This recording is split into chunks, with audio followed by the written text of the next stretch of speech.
Okay, we're back here in Olympia, and this week we're talking a lot about carbon. The governor has a lot of proposals on the table this year, and we're dealing with those in the Environment Committee. We had several bills that we heard last week and this week on carbon.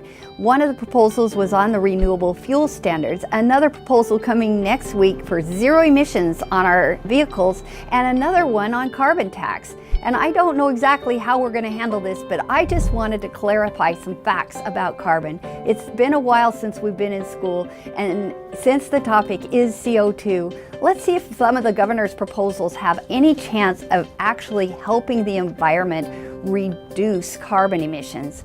So on the renewable fuel standards, the proposal is that we convert our agricultural lands into oil fields in order to produce fuel for our growing population instead of producing food.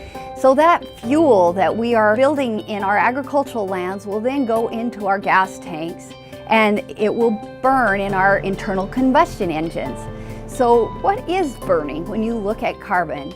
Burning is taking an organic molecule. The fuel that we burn today is petroleum products. It's carbon and hydrogen. It's a hydrocarbon, and it's the same thing. If we grow those fuels in the field, they are still hydrocarbons. They go into your engine, they ignite with oxygen, and they come out of your tailpipe as carbon dioxide, water, and heat. No difference between the two products. But the bill suggests that we can sequester carbon in the production cycle, and therefore the fuel becomes green and it's neutral.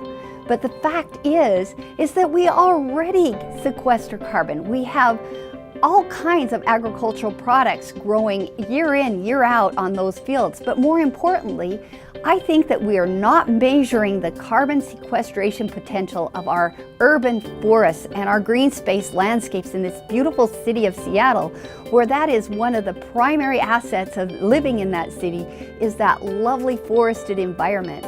Nobody has taken time to measure how much carbon sequestration is happening in those urban forests.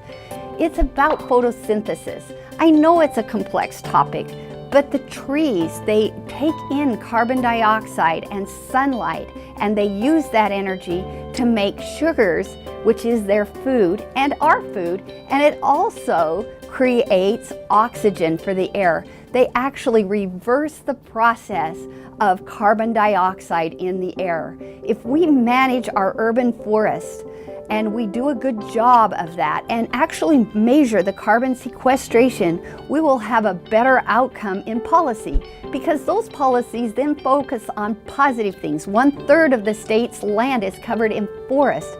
If we reinvigorated our forest products industry, we could actually have a carbon-based neutral or negative industry that would provide benefits to the state's air across the state. So those are things that I think those policies are just wrong-headed.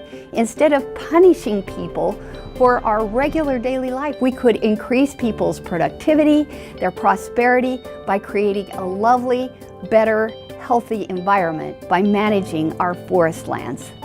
The bottom line is this: we must leave the energy resources of high-value, carbon-intensive agricultural crops available to provide the caloric energy needed to feed a growing world.